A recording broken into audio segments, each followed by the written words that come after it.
η σειρά podcast του Συλλόγου Αποφύτων του Τμήματος Θεωρίας και Ιστορίας της Τέχνης της Ανωτάτης Σχολής Καλών Τεχνών, με τίτλο «Τόσο κοντά, τόσο μακριά, η ιστορία της νεοελληνικής τέχνης από το 19ο στον 21ο αιώνα». Η δράση υλοποιείται με την οικονομική υποστήριξη και την αιγίδα του Υπουργείου Πολιτισμού. Αγαπητές ακροάτριες και αγαπητοί ακροατές, σας καλωσορίζουμε στο επεισόδιο της δεκαετίας 1940-1950. Είμαστε η Ευδοκία Μανόχη, η Ειρήνη Μαρία Νανούρη και η Μαρία Παγανοπούλου, μέλη του Συλλόγου Αποφύτων του Τμήματος Θεωρίας και Ιστορίας της Τέχνης της Ανωτάτης Σχολής Καλών Τεχνών και καλωσορίζουμε τις ακροάτριες και τους ακροατές μας στην εκπομπή του Συλλόγου Αποφύτων.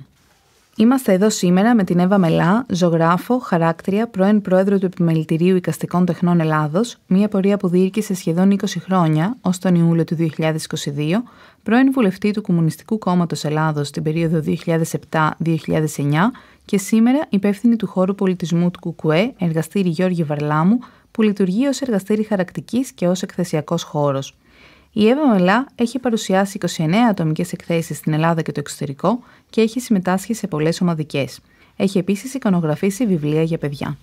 Σήμερα λοιπόν θα κάνουμε μαζί της μια συζήτηση για την τέχνη της δεκαετίας του 1940-1950, καλύπτοντας την περίοδο του Δεύτερου Παγκοσμίου Πολέμου, της κατοχής και του εμφυλίου. Καλησπέρα σας κυρία Μελά, ευχαριστούμε πολύ που είστε μαζί μας. Καλησπέρα και ευχαριστώ που με καλέσατε. Πολύ ωραία. Να προχωρήσουμε λοιπόν στις ερωτήσεις, τι λέτε? Ναι. Πολύ ωραία. Λοιπόν, ας ξεκινήσουμε με λίγα ιστορικά στοιχεία, να ορίσουμε λίγο πιο συγκεκριμένα την περίοδό μας. Η περίοδος λοιπόν που εξετάζουμε ξεκινά με την Ιταλική εισβολή τον Οκτώβριο του 1940 και τελειώνει με το τέλος των πολεμικών σειράξεων του εμφυλίου το 1949. Σύμφωνα με τον Ευγένιο Ματθιόπουλο, η υποσυζήτηση εποχή παρουσιάζεται συχνά ως ένα διάλειμμα, ως περίοδος καταστροφής, ολικής παύσης της καλλιτεχνικής κίνησης και χωρίς αξιόλογη καλλιτεχνική παραγωγή. Όπως πολύ καλά γνωρίζουμε, ήσασταν πρόεδρος του Επιμελητηρίου Εικαστικών Τεχνών Ελλάδος την περίοδο όπου διοργανώθηκε η έκθεση Εικαστικές Τέχνες και Αντίσταση των Περιόδων, Δικτατορία Μεταξά, Αντίσταση, Κατοχή, Εμφύλιος, Τόποι Εξορίας έως το 1967. Η έκθεση αυτή πραγματοποιήθηκε το 2014 και έλαβε χώρα στο Κέντρο Τεχνών του Δήμου Αθηναίων σε μια συνεργασία του ΕΤΕ με τον Οργανισμό Πολιτισμού, Αθλητισμού και Νεολαίας του Δήμου Αθηναίων. Ας γυρίσουμε όμως πάλι στην θεώρηση με την οποία ξεκινήσαμε την ερώτησή μας. Πιστεύετε ότι υπήρξε πράγματι μια διακοπή και ήταν αυτό ένα είδος κινήτρου για τη διοργάνωση της έκθεσης? Επίσης, ποια άλλα κίνητρα οδήγησαν το Επιμελητήριο σε μια τέτοια πρωτοβουλία? Καταρχήν να πω ότι το Επιμελητήριο, όπως ξέρετε, είναι ο συλλογικός φορέας των εικαστικών καλλιτεχνών. Ζούσαμε όλα τα χρόνια κοντά σε σπουδαίους καλλιτέχνες που έχουν συνδέσει τη ζωή τους και το έργο τους με αυτή την περίοδο που αναφέρατε. Και ένας λόγος που μας έκανε να ασχοληθούμε με αυτή την περίοδο είναι γιατί θεωρήσαμε ως Επιμελητήριο που ζούσαμε κοντά σε αυτούς τους ανθρώπους, που μέσα στην καθημερινότητά μας, στις συνελεύσεις μας, στις συγκεντρώσεις μας, όταν ήμουν μικρή θυμάμαι την Κατράκη και το Ντάσο, το Γιολδάση. Αργότερα ζούσαμε σχεδόν καθημερινά με το Φαρσακίδη, με ανθρώπους που γράψανε κομμάτια της ιστορίας, της τέχνης στην οποία αναφερόμαστε. Θεωρήσαμε ότι δεν πρέπει να χαθεί η μνήμη. Δεν πρέπει να χαθεί η μνήμη γιατί είναι εντυπωσιακό το εξής, πως σε μία περίοδο όπου υπάρχουν τα πολιτικά γεγονότα, οι Ναζί, οι διώξεις, τα κυνηγητά, τα στρατόπεδα συγκέντρωσης, οι εκτελέσεις, οι μαζικές κτλ. Πώς αυτή την περίοδο, σε αντίθεση με αυτό που πολλοί θα πίστευαν ότι θα έπρεπε να υπάρχει ύφεση, είχες μια εξαιρετική άνθηση. Είχες μια εξαιρετική άνθηση γιατί ακριβώς πήρανε θέση οι άνθρωποι με το έργο τους και γιατί μην ξεχνάμε το πολύ απλό. Η τέχνη είναι γλώσσα επικοινωνίας και οι καλλιτέχνες με όποιο τρόπο μπορούσαν προσπαθήσανε να πούν την άποψή τους για αυτά που συνέβαιναν. Έπαιξε ρόλο κατά τη γνώμη μου μεγάλη και η παρουσία στη Σχολή Καλών Τεχνών του Γιάννη του Κεφαλινού, ο οποίος στο εργαστήρι χαρακτικής αναπτύχθηκαν πάρα πολύ, γίνανε συζητήσεις και φοιτησαν εκεί πάρα πολλοί άνθρωποι που δημιούργησαν αυτό που λέμε την ελληνική χαρακτική της περίοδου, η οποία ήταν και η κατεξοχήν τέχνη που αναπτύχθηκε, χωρίς αυτό να είμαστε απόλυτοι, γιατί και στις άλλες τέχνες είχαμε επιμέρους δημιουργίες πολύ καλές. Απλώς η χαρακτική είχε το λειτουργικό στοιχείο. Δηλαδή τι? Εκεί που απαγορευόντουσαν όλα, απαγορευόταν η επικοινωνία, απαγορευόταν η συνάντηση, απαγορευόντουσαν όλα, ο χαράκτης είχε τη δυνατότητα με το κοπηδάκι του να χαράξει πάνω σε μια σαμπρέλα ένα σύνθημα, μια εικόνα, να το τυπώσουν και να το κυκλοφορήσει. Άρα έπαιξε ρόλο στη διάδοση των ιδεών σε αυτή την περίπτωση, σε αυτή την περίοδο. Εγώ αυτό που θέλω να πω λοιπόν είναι ότι το επιμελητήριο έκανε μία έρευνα, η οποία δεν θέλω να την μπερδεύουμε με τον ιστορικό τέχνη στην έρευνα. Δεν ήταν αυτή η πρόθεσή μας. Δεν είμαστε ιστορικοί. Εμείς θέλαμε να μην χαθεί η μνήμη. Απλά. Και γι' αυτό έγινε αυτή η έκθεση η πολύ μεγάλη, και αν προσέξετε ακουμπάμε και στο κομμάτι δικτατορία του Μεταξά. Δεν μπαίνουμε κατευθείαν στην Ιταλική εισβολή. Δικτατορία του Μεταξά και τελειώνουμε και με τις φυλακές και εξορίες, γιατί και μετά το 1949, μετά την ήττα του Δημοκρατικού Στρατού και την πολιτική προσφυγιά, ένα μεγάλο μέρος του ελληνικού λαού βρέθηκε στις εξορίες και στις φυλακές, και εκεί πάλι μπορούμε να μιλάμε για μια τέχνη που αναπτύχθηκε. Μέχρι και σχολεία, φροντιστήρια τέχνης στις εξορίες. Παρά τις κακουχίες λοιπόν. Δεν είναι μόνο οι κακουχίες, είναι ο πόλεμος. Είναι ο πόλεμος, αλλά η γλώσσα δεν μπορεί να σταματήσει. Σωστά. Και υπήρξε μια πολεμική δεκαετία, όλη η δεκαετία του 40-50. Δεν θα ήθελα εγώ να σταθώ τόσο στα πολιτικά γεγονότα, γιατί είναι γνωστά. Σε αυτό που θέλω να σταθώ είναι ότι η ίδρυση του ΕΑΜ είχε μια τεράστια σύμβολη στη συσπήρωση των καλλιτεχνών. Η Ηλέκτρα Αποστόλου, κομμουνίστρια, αγωνίστρια, η οποία είχε ένα φρικτό τέλος το 1944 που τη βασανίσανε και πέθανε με φοβερούς τρόπους, μάζεψε μια μεγάλη ομάδα καλλιτεχνών, στο Ζάπιο μάλιστα, και μπήκαν εκεί, έγινε η φύτρα, πώς να το πω, το φυτόριο για την δημιουργία του ΕΑΜ καλλιτεχνών, το οποίο έπαιξε καθοριστικό ρόλο. Ωραία. Θα θέλατε να μας μιλήσετε για το είδος ιστορικής έρευνας που έγινε κατά τη διοργάνωση. Αναφερθήκατε στο γεγονός ότι δεν είστε ιστορική τέχνης, αλλά κάνατε μία έρευνα. Δημιουργήθηκε μέσα από τη διαδικασία της διοργάνωσης και της επιμέλειας της έκθεσης αυτής. Ανανεώθηκαν κάποια συμπεράσματα. Ναι. Καταρχήν να πω ότι φτιάξαμε μια πολυμελή οργανωτική επιτροπή. Και προσπαθήσαμε με αυτή την επιτροπή να κινηθούμε σε 3 άξονες. Ο ένας άξονας ήταν να διαβάσουμε αυτά που είχαν ήδη γραφτεί από τις μαρτυρίες του Μπαχαριάν και του Αντέου, οτιδήποτε είχε εκδοθεί σχετικά με την τέχνη αυτής της περίοδου, που δεν ήταν και πάρα πολλά, να πούμε την αλήθεια. Το δεύτερο ήταν να έρθουμε σε επικοινωνία και με φοιτητές του τμήματος του δικού σας και με αποφύτους της ιστορίας. Συνεργαστήκαμε και με τον κύριο Παυλόπουλο, να κουβεντιάσουμε μαζί τους και να δούμε πώς θα γίνει η έρευνα. Και το τρίτο κομμάτι που κάναμε, που είναι πολύ βασικό, ήρθαμε σε επικοινωνία με τις αντιστασιακές οργανώσεις. Το 2013 που ξεκινήσαμε, ζούσαν αρκετοί εικαστικοί ακόμα, που ήταν σε πολύ μεγάλη ηλικία. Ήταν στην Πανελλήνια Ένωση Αγωνιστών Εθνικής Αντίστασης, στην ΠΕΑΦΕ, πήγαμε σε αντιστασιακές οργανώσεις εκτός Αθήνας, στη Θεσσαλία. Πήγαμε λοιπόν να βρούμε τη δικιά τους εμπειρία σε σχέση με τη συμβολή των καλλιτεχνών στον αγώνα κατά τον Ναζί και αργότερα. Και μέσα σε αυτό το κομμάτι έγινε μία λίστα καλλιτεχνών μεγάλη, όπου εκεί επιλέξαμε και σε όσους ζούσανε, επιχειρήσαμε να τους πάρουμε κάποιες συνεντεύξεις. Δηλαδή έχουμε ένα οπτικοακουστικό υλικό από κάποιους ανθρώπους που βέβαια ήταν 90+ εκείνη την περίοδο. Μάλιστα υπόθηκε και λεγόταν και ένα αστείο σε σχέση με το ότι όπου πηγαίναμε εμείς, μετά από λίγο έφευγε από τη ζωή ο καλλιτέχνης στον οποίο απευθυνόμασταν, και ο Γιώργος ο Φαρσακίδης, με το γνωστό χιούμορ που τον χαρακτήριζε, είχε πει σε μένα να μην έρθετε. Λοιπόν, συναντήσαμε τον Γιώργο το Φαρσακίδη, την Ελευθερία τη Δροσάκη, τη Ζιζή τη Μακρύ.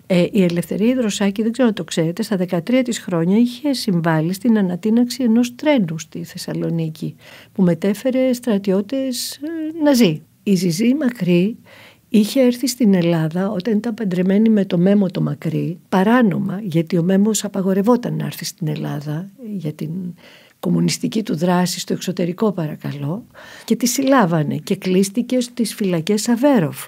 Μάλιστα έχει καταγραφεί για τα χαρακτικά που έκανε στη φυλακή, όπου παρουσιάζουν το γνωστό φοίνικα που υπήρχε στο κέντρο της αυλής της φυλακές Αβέροφ. Σε αυτό το φοίνικα γύρω-γύρω χορεύαν οι μελοθάνατες πριν την εκτέλεση. Και αυτό είχε συγκλονίσει τη Ζιζή, η οποία ήταν Σερβογαλλίδα και η οποία, για να γλιτώσει και τις ανακρίσεις και τα βασανιστήρια, έκανε ψέματα ότι δεν γνωρίζει ελληνικά, αλλά επειδή βρήκε τον τρόπο και έπεισε τους διευθυντές εκεί στις φυλακές και βρήκε ένα κοπίδι, μπόρεσε να αποτυπώσει τη ζωή των φυλακών σε χαρακτικά έργα, σε ένα λεύκομα ολόκληρο. Αυτό είναι που θα σας ρωτούσα. Ποια ήταν τα εργαλεία, πού βρίσκονταν τα εργαλεία και οι επιφάνειες? Κοιτάξτε να δείτε, αν στηριχτώ στις μαρτυρίες και στις συνεντεύξεις που πήραμε εκείνη την περίοδο, τα υλικά της χαρακτικής που χρησιμοποιήθηκαν ήταν εξαιρετικά απλά. Δεν υπήρχαν τα μέσα που συζητάμε. Κάποιοι ήταν φοιτητές της σχολής και είχαν ήδη τα γνωστά χειροποίητα κοπίδια της σχολής, τα οποία τα φτιάχνανε μόνοι τους οι φοιτητές της σχολής. Τα περισσότερα χαρακτικά γίνανε με ένα μαχαιράκι, από ό,τι μας έχουν πει, και πάνω σε ύλες που τις βρίσκανε σε σαμπρέλες από τα γερμανικά αυτοκίνητα, σε παλιόξυλα. Γι' αυτό και τα χαρακτικά της αντίστασης, αν παρατηρήσετε, είναι είτε πολύ μικρά σε μέγεθος κάποια, είτε κάπως χοντροκομμένα, δηλαδή αυτά που γίνανε σε σαμπρέλες, σε χοντρά υλικά. Ας πούμε, θα το αναφέρω αυτό, ο Γιάννης ο Στεφανίδης ήταν μέλος του ΚΚΕ, ήταν επονίτης, ήταν φοιτητής της Σχολής Καλών Τεχνών. Αυτός, κατά τη μαρτυρία του Βαρλάμου, έπαιξε σοβαρό ρόλο στο να ξεσηκωθούν οι φοιτητές της Σχολής Καλών Τεχνών και να οργανωθούν κατά των κατακτητών. Ο Γιάννης ο Στεφανίδης είναι αυτός που σχεδίασε το σήμα της ΕΠΟΝ και έχει κάνει τις γνωστές αντιφασιστικές εικόνες που οι νεολαίοι σπρώχνουν και γκρεμίζουν τον αγγυλωτό σταυρό. Νομίζω ότι πρέπει να μιλήσουμε για πολύ απλά υλικά και να μιλήσουμε και για μια διαδικασία που πάλι την έχουμε καταγράψει από μαρτυρίες, που είναι συγκλονιστική. Καταρχήν, οι περισσότεροι από τους καλλιτέχνες οργανώθηκαν στην ΕΠΟΝ οι νέοι. Ψάξαμε εμείς να βρούμε και καλλιτέχνες οργανωμένους σε ναζιστικές και φασιστικές οργανώσεις, γιατί υπήρχαν. Και βρήκατε? Κοιτάξτε, βρήκαμε πάρα πολύ λίγο υλικό, ανώνυμο, που το είχαμε στην έκθεση. Θα περίμενα κανείς να έχουν καταστραφεί. Το γεγονός ότι το βρήκατε είναι πραγματικά... Όχι, βρήκαμε πολύ λίγα. Δεν είχαν καταστραφεί, γιατί ο φασισμός υπάρχει και στις μέρες μας. Γιατί να έχουν καταστραφεί? Δεν νομίζω. Γιατί... Απλώς η πλειοψηφία των καλλιτεχνών πήρε θέση υπέρ των δικαιωμάτων του λαού για την ελευθεριά.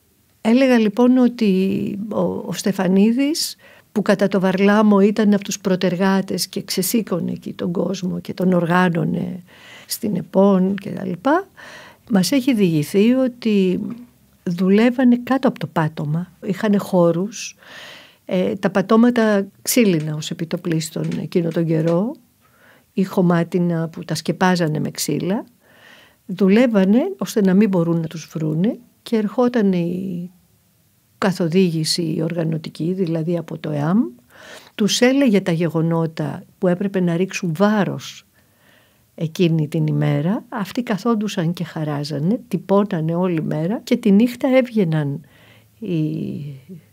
οι νεολαίοι και τα ρίχναν και τα μοιράζανε. Αυτό σημαίνει μια πολύ συντονισμένη και οργανωμένη δουλειά εκ μέρους των καλλιτεχνών, και σημαίνει ότι η τέχνη έπαιζε και ένα ρόλο χρονογραφήματος, αν το σκεφτούμε δηλαδή. Άλλωστε έχουμε σπουδαία έργα που απεικονίζουν γεγονότα που γίνανε στη διάρκεια της κατοχής και πληροφορήσαν τον κόσμο για αυτά, όπως η επιστράτευση, όπως ο γιορτασμός της 25ης Μαρτίου, όπως η κηδεία του Παλαμά, του ποιητή του Κωστή Παλαμά.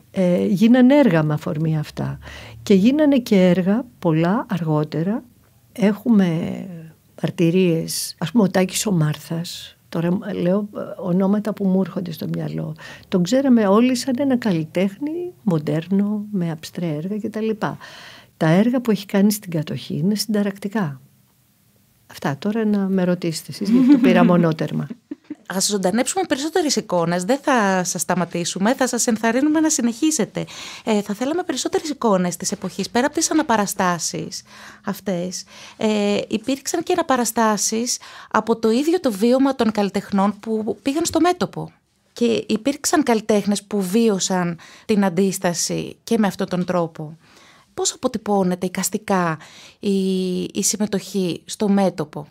Καταρχήν να πούμε ότι, όπως είπα, δεν μπορούμε να το δούμε όλο το θέμα ξεκομμένο από το τι συνέβαινε και στη δικτατορία του Μεταξά.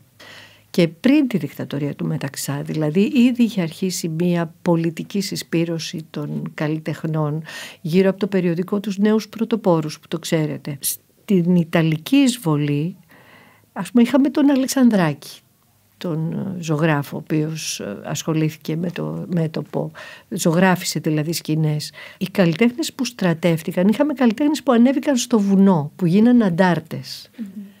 Και είχαμε και καλλιτέχνες που πήραν μέρος και στο δεύτερο αντάρτικο, δηλαδή μετά τους διωγμούς, μετά την απελευθέρωση, μετά το κυνήγι, υπήρξαν καλλιτέχνες που βγήκαν για δεύτερη φορά στο βουνό, όπως ο Σεμερτζίδης, όπως ο Γιολδάσης, όπως ο Γούλας, ο Γιώργος.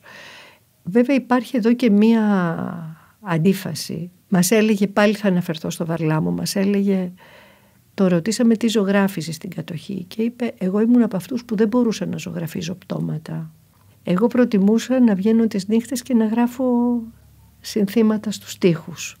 Έτσι, δηλαδή είχες και το ένα και το άλλο. Η γραφή στον τοίχο. Επανελήφθηκε μία έκθεση από το επιμελητήριο στη συνέχεια τα τελευταία χρόνια, πρόπερση αν δεν κάνω λάθος, το 2021, για την χαρακτική. Δηλαδή χαρακτική, τη γραφή στον τοίχο αποτελεί μία έκφραση. Αποτελεί μια εικαστική αρχή της ζωγραφικής και της γραφής. Αρχαίγονη πράξη του ανθρώπου, η γραφή στον τοίχο, η χάραξη του τοίχου. Θυμόσαστε, είδαμε τις βραχογραφίες χιλιάδων χρόνων από την Κίνα. Εννοείται, αναφέρεστε σε αυτές τις βραχογραφίες. Ναι. Εδώ λοιπόν είχαμε το ότι βγαίναν και γράφαν συνθήματα και κάναν παραστάσεις. Ένα πρώιμο γκράφιτι θα έλεγα εγώ, πολιτικοποιημένο, και που έπεσες και τη ζωή σου, γιατί δεν ήταν απλό το να βγεις να ζωγραφίσεις και να γράψεις τους τοίχους. Είναι αντιστασιακή πράξη. Ήταν αντιστασιακή πράξη, γιατί έβγαινε και περίπολος των Γερμανών ταυτόχρονα. Δεν ξέρω σε τι άλλο. Νομίζω ότι πρέπει να πούμε βέβαια ότι η Σχολή Καλών Τεχνών έπαιξε ένα ρόλο. Τώρα θα είναι η επόμενη ερώτηση ακριβώς. Ας μιλήσουμε όμως λοιπόν για την Σχολή Καλών Τεχνών, για την οικία σχολή σε όλους μας σε αυτό το δωμάτιο. Γνωρίζουμε από αφηγήσεις καλλιτεχνών ότι ήταν σε λειτουργία η Σχολή Καλών Τεχνών κατά τη διάρκεια του πολέμου. Σωστά? Η Σχολή Καλών Τεχνών ήταν σε λειτουργία. Όπως είπα πριν, έχει μείνει στην ιστορία η παρουσία του Γιάννη Κεφαλινού, ο οποίος ήταν μαρξιστής, ήταν προσωπικός φίλος του Κώστα Βάρναλη. Όλα αυτά παίξαν ένα ρόλο στο να εμπνεύσει τους μαθητές του και να γίνουν οι περισσότεροι από αυτούς αντιστασιακοί οι ίδιοι. Μην ξεχνάμε, ας πούμε, ότι και ο Τάσος και η Κατράκη και ο Μόραλης και όλοι οι χαράκτες που ξέρουμε αυτής της περίοδου περάσαν από αυτό το εργαστήριο. Ο Κεφαλινός έκανε ένα διαγωνισμό μεταξύ των μαθητών του με απέτηση της τότε ελληνικής κυβέρνησης. Αναφέρεστε στις αφήσεις που βγήκανε, ναι. Πήρανε πάρα πολλοί καλλιτέχνες μέρος σε αυτό το τύπου διαγωνισμό. Δεν ήταν ακριβώς διαγωνισμός. Επιχείρησαν να κάνουν αφήσεις πάρα πολλοί καλλιτέχνες για να ενισχύσουν το φρόνημα του κόσμου με τον πόλεμο. Και επιλέχθηκαν 4 αφήσεις, όπως ξέρετε. Η μία του Τάσου που ένας ρωτάει έδωσες εσύ, σωστά. Ρωτώντας ακριβώς αν συνέβαλες κι εσύ στον αγώνα με κάποιο τρόπο. Η της Βάσος της Κατράκη που είναι μια γυναίκα που πλέκει και καλεί τις γυναίκες να στηρίξουν με το πλέξιμό τους μέσω της αλληλεγγύης τα παιδιά που πολεμάνε στο μέτωπο, και 2 αφήσεις του Κώστα Γραμματόπουλου. Το 1942 ο Κεφαλινός συμμετείχε στη δεύτερη επαγγελματική καλλιτεχνική έκθεση που έγινε, με 3 σχέδια με θέμα το λοιμό της Αθήνας. Ξέρουμε πολύ καλά όλοι ότι το 1941 έπεσε η τεράστια πείνα στην Αθήνα και πέθαναν άπειροι άνθρωποι. Λοιπόν, τότε τον συνέλαβαν τον Κεφαλινό μαζί με 3 μαθητές του, τον Τάσο, τον Αλεβίζο, τον Αντώνη τον Κανά και τον Αλέξανδρο τον Κορογιαννάκη. Του συνέλαβαν οι Ιταλικές αρχές για ητοπάθεια και κομμουνιστική δράση, έλεγε το κατηγορητήριο, εξαιτίας των έργων τους, και οδηγήθηκαν και αυτοί στις φυλακές Αβέροφ. Τότε καταστράφηκαν από τους Γερμανούς μαζικά τα έργα του Κεφαλινού από το μαρτυρολόγιο του που το ονόμαζε «Λοιμό της κατοχής» του 1942. Επίσης, παρέλειψα να πω ότι στις αφήσεις που μιλήσαμε ότι εκδόθηκαν για να τονώσουν το φρόνημα των Ελλήνων για τον πόλεμο, είχαν εργαστεί πολλοί χαράκτες. Η Λουίζα Μοντεσάντου, ο Χρήστος Δαγκλής, ο Γιώργης Δήμου, ο Γιώργος Μανουσάκης, ο Κώστας ο Γραμματόπουλος που επιλέχτηκαν οι αφήσεις του, η Βάσιο Κατράκη και ο Τάσος που επιλέχτηκαν, ο Γιώργος ο Βελισσαρίδης. Επίσης να πω ότι είχαν κάνει για τον πόλεμο του 40 λιθογραφικές αφήσεις.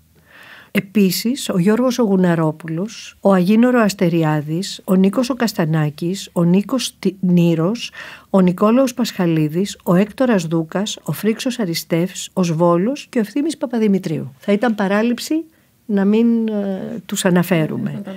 Έτσι. Επίσης πριν είπα για τη χαρακτική, αλλά δεν μπορούμε να αφήσουμε απ' έξω και τις άλλες τέχνες στην περίοδο που συζητάμε, όπως το Χρήστο Καπράλο που έκανε μια μεγάλη ανάγλυφη σύνθεση στην οποία αφιέρωσε ένα μεγάλο κομμάτι στη μάχη της Πίνδου. Που βρίσκεται στην Αίγινα, στο Μουσείο Καπράλου. Ναι, ακριβώς. Όπως και άλλοι γλύπτες, όπως ο Αθανάσιος Λιμναίος, ο Μαλκότσης, ο Κανακάκης ο Γιάννης, ο Φωκίων Ροκ, ο Βάσος ο Καπάνταης, που κάνανε αγάλματα και μνημεία για τον πόλεμο. Βέβαια να πω ότι για την περίοδο της κατοχής και της αντίστασης και του εμφυλίου έχουν γίνει εκατοντάδες γλυπτικά έργα μετά. Επίσης, έτσι. Μια μικρή διακοπή να κάνω για να συμπληρώσω το εξής.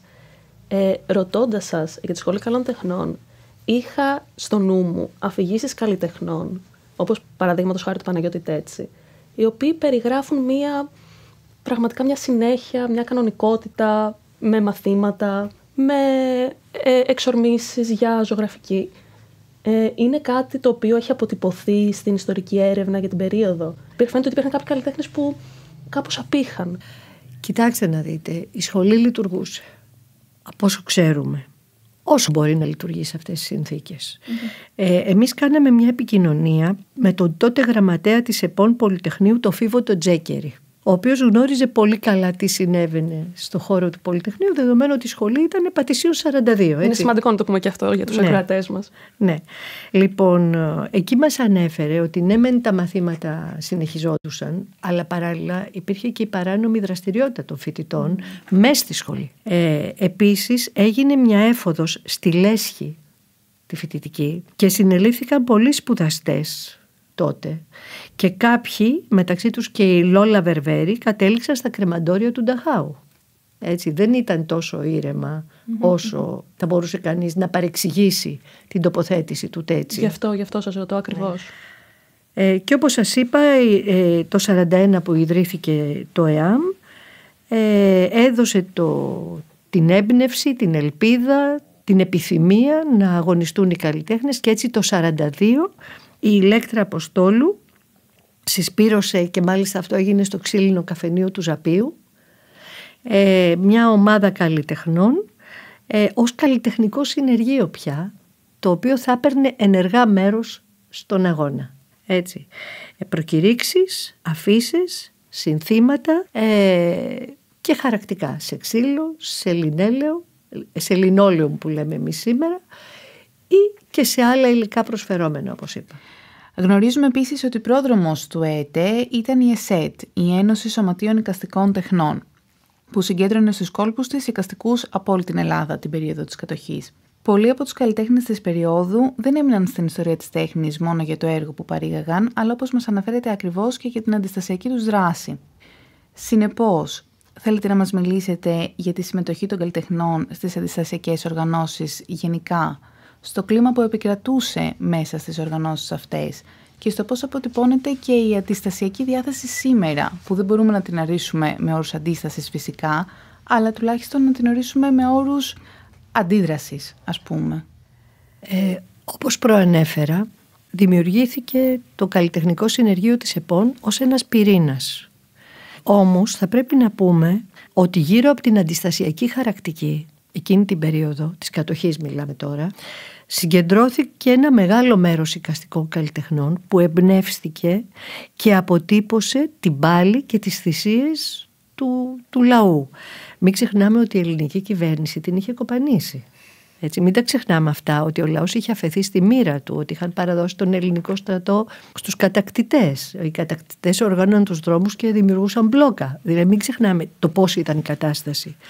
Λοιπόν, οι καλλιτέχνες εμπνεύστηκαν και έτσι γίνανε έργα ενάντια στην επιστράτευση που επιχειρήθηκε και που απέτυχε, για τις εκτελέσεις των 200 κομμουνιστών στην Κεσαριανή, για τη σφαγή στο Δίστομο, για τη σφαγή στα Καλάβρητα, στην Κοκκινιά και αλλού. Δηλαδή όλα αυτά τα γεγονότα ενέπνευσαν τους καλλιτέχνες και ταυτόχρονα μαθεύτηκαν από τον κόσμο μέσω των καλλιτεχνών και των έργων. Έτσι, ήταν αυτός ο διτός ρόλος. Επίσης θα πρέπει να μιλήσουμε ότι δημιουργήθηκε μια ξεχωριστή αντιστασιακή οργάνωση καλλιτεχνών. Μπορούμε να πούμε η πρώτη αντιστασιακή οργάνωση καλλιτεχνών που μετήχαν ο Τάσος, ο Μέμος ο Μακρύς, η Λουκία η Μαγκιώρου, η Βάσο η Κατράκη, ο Κώστας ο Πλακοτάρης, ο Φώτης ο Ζαχαρίου, ο Γιώργος ο Σικελιώτης. Μετά προσχώρησαν σε αυτήν ο Σπύρος ο Βασιλείου, ο Άγγελος ο Θοδωρόπουλος, ο Χαράκτης, ο Ορέστης ο Κανέλης, ο Παχής, ο Χρήστος ο Δαγκλής, η Σελέστ Πολυχρονιάδου, ο Αγίνο Αστεριάδης, ο Πάλιος ο Σεμερτζίδης, ο Δημήτρης ο Γιολδάσης, ο Γιώργος ο Μπακυρτζής, ο Γιώργης ο Δήμου, ο Αλέκος ο Κορογιαννάκης, ο Γιώργος ο Βελισσαρίδης και πολλοί άλλοι. Ένας μεγάλος κατάλογος που προσχώρησαν στην οργάνωση. Επίσης, αν σας πω, είναι και άλλα ονόματα που αξίζει να αναφερθούν. Ο Ηλίας ο Φέρτης. Είχαν σημαντική συμμετοχή και μέσα από άλλους δρόμους.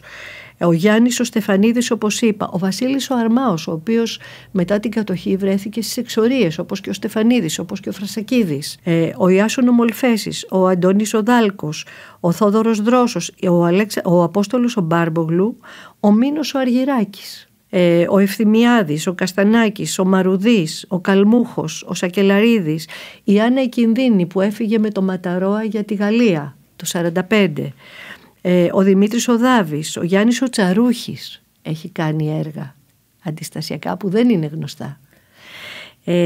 Ο Ορέστης ο Κανέλης, ο Χατζής, ο Ασαντούρο Μπαχαριάν, ο οποίος έχει γράψει μια τεράστια ιστορία και στις φυλακές και στην εξορία. Ο μετέπειτα δημιουργός της περίφημης Γκαλερί Ώρα, την οδό Ξενοφόντος. Ο Κώστας ο Θεταλός, ο Κώστας ο Ηλιάδης, ο Φωκίων Δημητριάδης, ο Γιώργος ο Μανουσάκης, ο Τάκης ο Μάρθας που τον ξανανέφερα, ο Γιώργος Λιδάκης, ο Πάνος ο Σαραφιανός. Είναι ένας μια μασικότητα. Πολύ μεγάλος κατάλογος και είμαι και άδικη σίγουρα. Γιατί τώρα δεν τους αναφέρω όλους όπως καταλαβαίνετε. Η οργάνωση αυτή, μιας και με ρωτήσατε για οργάνωση, σιγά σιγά μεγάλωσε και μεγαλώναν και τα καθήκοντά της από τις μαρτυρίες που ξέρουμε. Και τα καθήκοντά της δεν ήταν μόνο καλλιτεχνικά, δηλαδή να κάνουν προκηρύξεις ή να κάνουν έργα που να παίξουν το ρόλο προκηρύξεων, αλλά δημιουργήσαν αίθουσα εκθέσεων στην Οδό Ακαδημίας, η οποία έμεινε γνωστή ως Γκαλερί Μουρ. Το πιο σημαντικό όμως, θα πρέπει να πούμε ότι το πιο σημαντικό ήταν ο αγώνας τους για να δοθεί συσίτιο στους καλλιτέχνες, για να αντιμετωπιστεί η πείνα. επίσης αγωνίστηκαν και έτσι στις 24 Σεπτεμβρίου του 1944 ιδρύθηκε το Καλλιτεχνικό Επιμελητήριο Ελλάδας. Έτσι, ήταν αποτέλεσμα όλης αυτής της συλλογικής διεργασίας. Δεν ξέρω αν σας απάντησα. Απόλυτα. Μας έχετε καλύψει. Όσον αφορά την τέχνη... Συγγνώμη, παρέλειψα κάτι, ότι το 1943 νέοι σπουδαστές της Σχολής Καλών Τεχνών δημιουργούν το λεγόμενο Συνεργείο Νεολαίας, για να συνεχίσουμε την οργανωμένη δράση, οι οποίοι είχαν κύρια ευθύνη στα παράνομα έντυπα και στην επιμέλεια εφημερίδων τείχου. Όπως σας είπα, είχαμε το Συνεργείο της ΕΠΟΝ και επίσης έχει μεγάλη σημασία να δούμε πώς σταθήκαν οι καλλιτέχνες στα γεγονότα. Ας πούμε, στη διαδήλωση ενάντια στην επιστράτευση. Αυτό συγκλώνησε τους καλλιτέχνες, ο αγώνας του κόσμου να μην επιστρατευτεί. Δηλαδή, στην ουσία, να μην συμβεί αυτό που συνέβη σε άλλες χώρες, να ενταχθεί ο λαός στις ορδές των Ναζί, έτσι. Μας έχετε σκιαγραφίσει τον κόσμο της τέχνης της δεκαετίας 1940-1950 αρκετά ζωντανά μέχρι στιγμής. Από εκείνη την περίοδο μέχρι τώρα, ως εικαστικός, ποια είναι τα δώρα, αν και είναι μια ζωφερή περίοδος, αλλά με πολλές λάμψεις μέσα, δημιουργία τέχνης, ελπίδα, αλληλεγγύη, ποια είναι τα δώρα που μας χαρίζει αυτή η περίοδος παρόλα αυτά που συνέβησαν? Για παράδειγμα, η χαρακτική πώς ταξίδεψε από εκείνη την περίοδο και μετά ως εμάς, πώς φτάνει ως εμάς? Η προσωπική μου γνώμη είναι ότι η σύγχρονη ελληνική χαρακτική γεννήθηκε εκείνη την περίοδο. Αυτό που λέμε η ταυτότητα της ελληνικής χαρακτικής, αν υπάρχει ταυτότητα, δόθηκε εκείνη την περίοδο. Γιατί υπήρχε η μαζική συμμετοχή και η έμπνευση που έδωσε ο πόλεμος και η αντίσταση, η εθνική αντίσταση. Μην ξεχνάμε και κάτι άλλο, ότι ήταν η αντίσταση κατά τον Ναζί, αλλά γαλουχήθηκαν αυτοί οι άνθρωποι και με το όραμα μιας νέας κοινωνίας. Πρωτεργάτης και υποκινητής και ιδρυτής του ΕΑΜ ήταν το Κομμουνιστικό Κόμμα Ελλάδας. Στρατεύτηκε στο ΕΑΜ ένα πολύ μεγάλο μέρος του ελληνικού λαού. Αυτό μπόλιασε αυτή την κίνηση των καλλιτεχνών και με την ελπίδα μιας νέας κοινωνίας. Γι' αυτό και βλέπουμε καλλιτέχνες που πήραν μέρος στα Δεκεμβριανά. Όταν καλέστηκαν οι Άγγλοι και ήρθαν εδώ μετά την αποχώρηση των Γερμανών να επιβάλλουν τις νέες καταστάσεις και ο λαός ξεχύθηκε στους δρόμους και υπήρχαν όλοι αυτοί νεκροί και τα λοιπά. Έχεις έργα εκπληκτικά που σχολιάζουν τη σύγκρουση μέσα στους δρόμους της Αθήνας το Δεκέμβρη. Έχουμε τα Δεκεμβριανά, έχουμε έργα, εγώ δεν θα ξεχάσω ποτέ στη ζωή μου ένα έργο του Βακιρτζή του Γιώργου, το οποίο παρουσιάζει την απελευθέρωση. Είναι φτιαγμένο το 1945 και δείχνει όλη τη φρίκη και την παράνοια που επικράτησε μετά την αποχώρηση των Γερμανών. Μην ξεχνάμε ότι είναι μια περίοδος όπου κυνηγήθηκαν οι αγωνιστές, εκτελέστηκαν άνθρωποι. Έγινε ένα μεγάλο μακελιό που έγινε και οδηγήθηκε τελικά το κίνημα στο να βγει στο δεύτερο Αντάρτικο.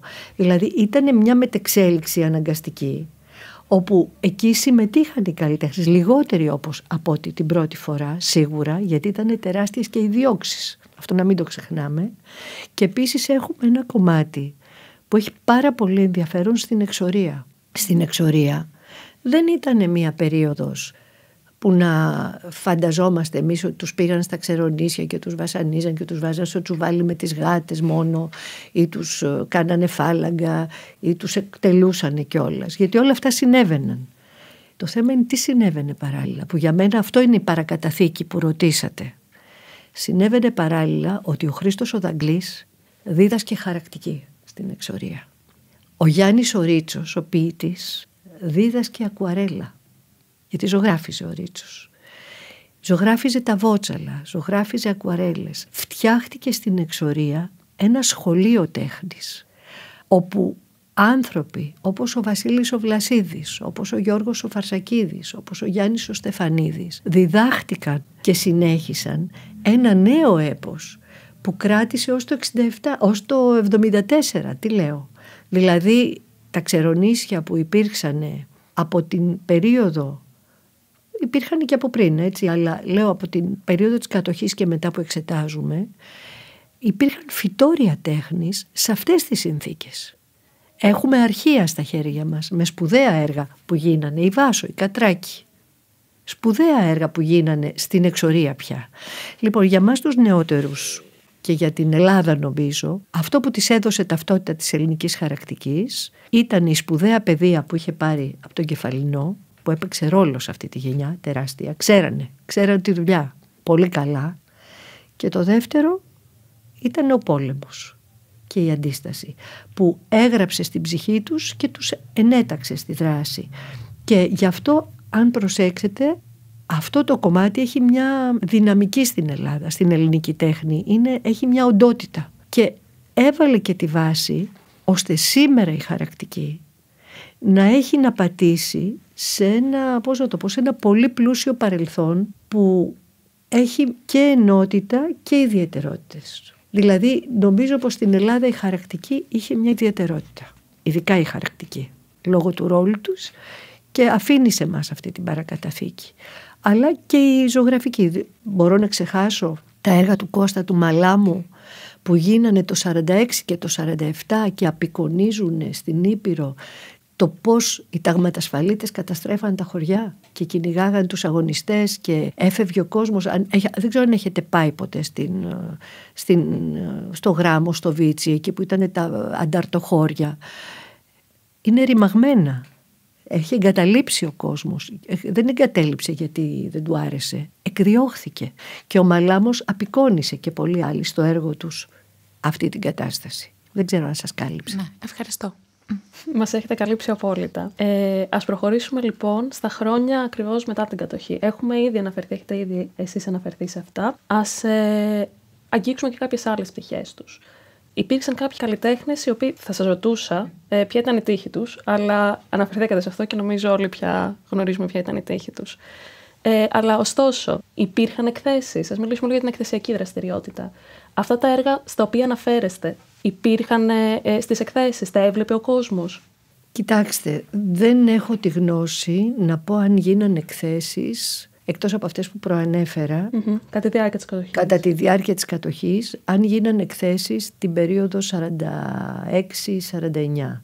Σίγουρα έχουν γίνει και υπάρχουν πηγές ιστορικές για αυτές, στις οποίες εμείς δεν ανατρέξαμε.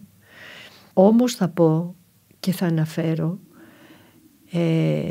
τη μεγάλη συμβολή του Ασαντούρ Μπαχαριάν μετά τη δικτατορία στο να αναδειχτεί η τέχνη της αντίστασης. Έτσι. Και όχι μόνο του Ασαντούρ Μπαχαριάν, αλλά νομίζω ότι τη γνωρίσαμε σχετικά πρόσφατα συνολικά την τέχνη της αντίστασης. Δηλαδή το επιμελητήριο αυτό ήθελε να κάνει. Να κάνει μια παρουσίαση και να δώσει ένα έναυσμα στους ιστορικούς του σήμερα και του αύριο να εντείνουν την έρευνά τους. Δηλαδή να δώσουμε εμείς κάποιες πηγές που βρήκαμε. Λέω ένα παράδειγμα, ας πούμε, πήγαμε στα Αμπελάκια, στο μουσείο στα Αμπελάκια, αν έχετε πάει στο Μουσείο Αντίστασης. Υπήρχαν και εκεί άνθρωποι που ζωγράφιζαν. Η Θεσσαλία, θυμάμαι μία ομιλία που είχε γίνει για τους Θεσσαλούς ζωγράφους της Αντίστασης. Θεσσαλία, λόγω του κάμπου και λόγω της συμβολής στον αγώνα, είχε μια ιδιαίτερη παρουσία και στην Αντίσταση και μετά. Έτσι. Τώρα για εκθέσεις εγώ δεν μπορώ να σας απαντήσω για οργανωμένες εκθέσεις που να μπορώ να τις καταγράψω, δηλαδή δεν τις έχω καταγράψει. Όχι, μας δώσετε μια εικόνα για την πορεία του να μαθευτεί η τέχνη της αντίστασης στο κοινό, οπότε... Και έχουν γίνει πράγματα και μετά την έκθεση του επιμελητηρίου σημαντικά, έτσι. Δηλαδή πιστεύω ότι βάλαμε ένα σποράκι και διάφορες δουλειές που είχαν γίνει βγήκαν στην επιφάνεια και μεταπτυχιακά και εργασίες δικές σας των ιστορικών τέχνης, έχουν γίνει σημαντικές καταγραφές πια. Και νομίζω ότι από όλη αυτή τη δουλειά αυτό που πρέπει να κρατήσουμε είναι μια εμπειρία για το μέλλον. Τι είναι η τέχνη? Ποιος είναι ο ρόλος του καλλιτέχνη? Ποιος είναι ο ρόλος της τέχνης ως γλώσσα επικοινωνίας και τι είναι ο καλλιτέχνης. Είναι ένα φερέφωνο της εξουσίας ο καλλιτέχνης ή είναι ένα μυαλό και μια καρδιά που πρέπει να κοιτάει τον κόσμο κατάματα και να μπαίνει πρωτοπόρος εκεί που αγωνίζεται ο κόσμος. Δείτε σήμερα που έχουμε το αγροτικό, που έχουμε τους αγώνες για να μην γίνει το ιδιωτικό πανεπιστήμιο, που έχουμε τόσα την ακρίβεια. Μπαίνουν ζητήματα και σήμερα για τη δράση του καλλιτέχνη που απορρέουν από την ιστορία των τελευταίων από 70-80 χρόνων. Σας ευχαριστούμε πολύ. Εγώ ευχαριστώ. Έχουμε άλλη μια ερώτηση για σας. Μέσα από την έρευνα προκύπτει ότι μετά την απελευθέρωση διοργανώθηκαν κάποιες εκθέσεις, οι οποίες βέβαια δεν απευθύνονταν σε όλους τους καλλιτέχνες. Δηλαδή ήταν ξεκάθαρο ότι δίνονταν περισσότερο βήμα σε καλλιτέχνες που δεν συμμετείχαν στο ΕΑΜ καλλιτεχνών, ακόμα και αν το έργο τους αφορούσε την αντίσταση και την περίοδο της κατοχής. Η ιστορία της τέχνης ακολουθείται διαχρονικά από το φαινόμενο της λογοκρισίας. Ακόμα και στην τελευταία ντοκουμέντα 15, υπήρχε πολύ έντονο το φαινόμενο αυτό, καθώς το έργο της κολεκτίβας Ταρίχ Παντή, η λαϊκή δικαιοσύνη, καλύφθηκε μέσα σε μία μέρα αμέσως μετά τα εγγένεια, εν τέλει αποσύρθηκε εντελώς, σύσσωμο το ανθρώπινο δυναμικό της διοργάνωσης απολογήθηκε για την επιλογή του έργου, καθώς σχολιάστηκε θεωρήθηκε ότι περιείχε αντισημιτικό περιεχόμενο. Τι συμβαίνει σήμερα με τη λογοκρισία στην τέχνη, τι ρόλο διαδραματίζει η τέχνη στο κοινωνικό σύνολο γενικά, έτσι όπως το παρουσιάσατε και εσείς προηγουμένως? Εγώ έβαλα ένα υπαρξιακό ζήτημα. Ποιος είναι ο ρόλος του καλλιτέχνη? Και μην ξεχνάμε ότι λογοκρισία υπάρχει. Λογοκρισία υπάρχει, όχι τα φαινόμενα μόνο που αναφέρατε. Εγώ θυμάμαι και το Outlook παλιότερα, με το πρόσχημα ότι προσβάλλει κάποια ήθη, κάποιες απόψεις. Μην ξεχνάμε ότι ζούμε σήμερα σε μια εποχή που ένας καθοσπρεπισμός τελείως, ψεύτικος, κύβδηλος, υπάρχει σε όλη την Ευρωπαϊκή Ένωση. Εδώ επιχειρούν να ξαναγράψουν λογοτεχνικά βιβλία γιατί τα βρίσκουν σεξιστικά. Δεν ξέρω αν τις ξέρετε αυτές. Το θεωρώ απαράδεκτο δηλαδή αυτό το πράγμα. Είναι μια λογοκρισία ανεπίτρεπτη. Η τέχνη πρέπει να είναι ελεύθερη. Το μεγάλο ερώτημα είναι ελεύθερη η τέχνη? Όταν οι διοργανώσεις, υπάρχει ένα πλαίσιο. Ένα πλαίσιο που γίνονται κάποιες εκθέσεις και επιλέγονται. Εγώ το μόνο χώρο που γνωρίζω ότι λειτουργεί ελεύθερα όσον αφορά την καλλιτεχνική δημιουργία είναι ο χώρος του επιμελητηρίου που το διοργανώνουν οι ίδιοι καλλιτέχνες. Γιατί και το ίδιο το πράγμα, δηλαδή όταν έρχεται ένας μάνατζερ που για οικονομικούς λόγους αποκλείει κάποιους καλλιτέχνες ή για ιδεολογικούς λόγους τους αποκλείει, δεν είναι ένα είδος λογοκρισίας αυτό? Δεν σου λέει σου κατεβάζω το έργο, απλώς δεν σε καλεί, δεν επιλέγεσαι. Δεν είναι ένα είδος λογοκρισίας? Για να μην πάω στο πιο σοβαρό είδος λογοκρισίας, μάλλον να συνεχίσω σε αυτό που έλεγα, αυτό το είδος λογοκρισίας που εξαρτάται από το ποιος οργανώνει, ποιος φορέας είναι τα ιδρύματα. Τα ιδρύματα δεν έχουν ιδεολογική άποψη που χρηματοδοτούν σήμερα. Οι μεγάλοι συλλέκτες όταν κάνουν τις τεράστιες συλλογές τους και έρχονται σε συνεννόηση και επιβάλλουν πράγματα στα μουσεία. Τα μεγάλα ιδρύματα δεν έχουν, όταν κάνουν μια επιλογή, δεν είναι ένα είδος λογοκρισίας αυτό. Εγώ πιστεύω προσωπικά ότι πρέπει να δίνονται ευκαιρίες να λέγονται τα πάντα στην τέχνη. Να μιλούν όλοι οι καλλιτέχνες ελεύθερα. Γι' αυτό και προσωπικά πιστεύω ότι πρέπει να στηρίζεται το Επιμελητήριο Εικαστικών Τεχνών Ελλάδος ακριβώς γιατί είναι η φωνή των καλλιτεχνών. Παρ' όλα αυτά θα πρέπει να πω ότι στην καθημερινή ζωή υπάρχουν και άλλου τύπου λογοκρισίες. Η λογοκρισία που γίνεται με τη μορφή της αυτολογοκρισίας. Για να μπορέσεις να διακινήσεις το έργο σου. Για να μπορέσεις να αρέσεις. Να μην είναι το έργο σου γροθιά στο στομάχι, αλλά το έργο σου να είναι πιο εύπεπτο. Ή αν είναι το θέμα που είναι της μόδας να είναι πιο, πολιτικοποιημένο, να είναι πολιτικοποιημένο μεν, αλλά από την πιο ασφαλή πλευρά.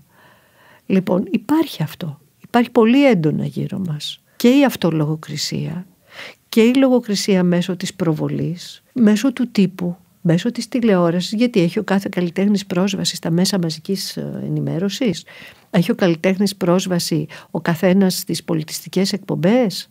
Δεν υπάρχει μια διαδικασία επιλογής, γνωριμιών, ακόμα και χρηματισμού, γιατί όχι. Να το πούμε, υπάρχουν περιοδικά, εμείς το αντιμετωπίσαμε ως επιμελητήριο. Για να σας κάνουμε μια στήλη θέλουμε τόσα χρήματα.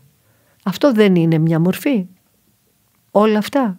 Γι' αυτό πιστεύω προσωπικά ότι είναι μεγάλης σημασίας το να έχουν οι καλλιτέχνες την κατάσταση στα χέρια τους, να μπορούν να κάνουν τα πράγματα που τους αφορούν και να συνεργάζονται με τους επιστήμονες του χώρου της τέχνης για την καλύτερη, κατανόηση αυτής της δουλειάς από το κοινό.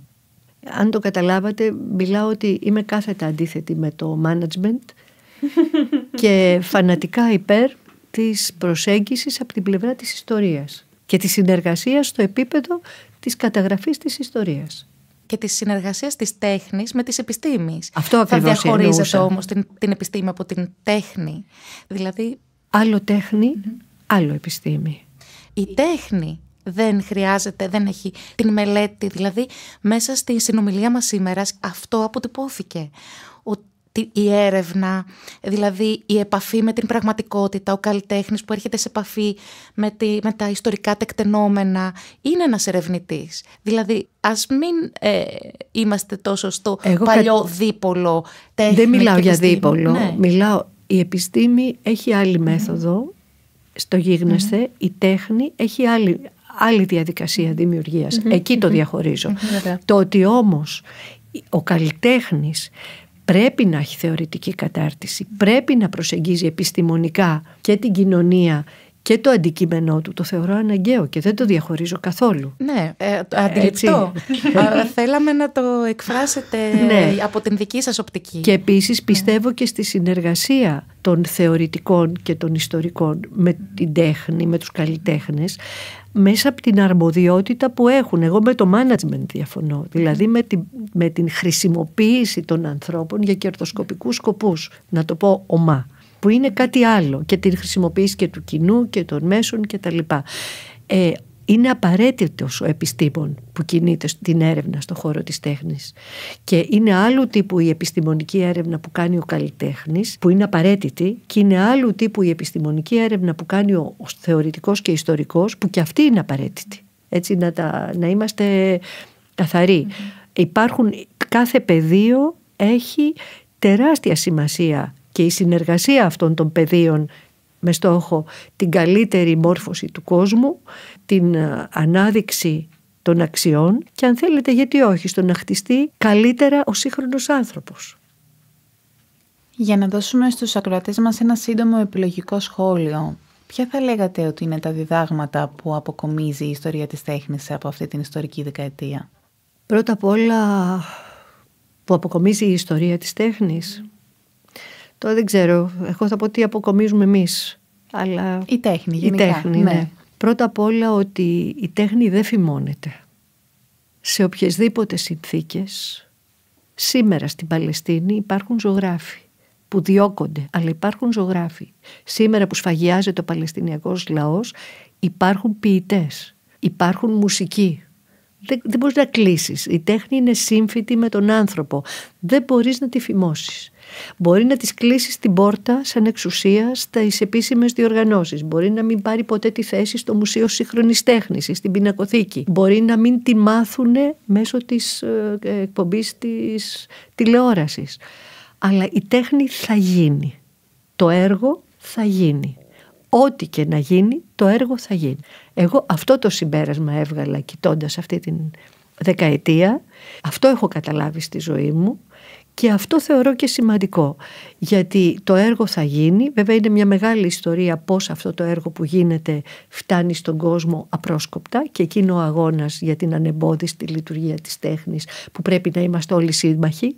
Έτσι δεν είναι? Ανεμπόδιστη στη γέννησή της, στη διακίνησή της, στην επικοινωνία με τους εργαζόμενους, με τον κόσμο.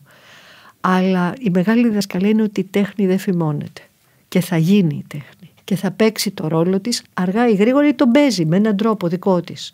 Αρκεί να είμαστε εκεί με κεραίες αντένες και με διάθεση να μην είμαστε αναχωρητές σε αυτή την πολύ φρικτή εποχή που ζούμε και δύσκολη, να μην είμαστε αναχωρητές και να λειτουργούμε ατομικά, αλλά να δρούμε με συλλογικότητα και με εμπιστοσύνη στους εργαζόμενους, και γιατί πιστεύω προσωπικά ότι με αυτό που ζω γύρω μου, ότι όσο οι άνθρωποι συνειδητοποιούν και τις ανάγκες τους και τη δύναμή τους, η ζωή θα πάει καλύτερα. Σας ευχαριστούμε πάρα πολύ. Εγώ ευχαριστώ. Ευχαριστούμε θερμά. Ήσασταν μαζί μας. Να είστε καλά, εγώ ευχαριστώ για όλα.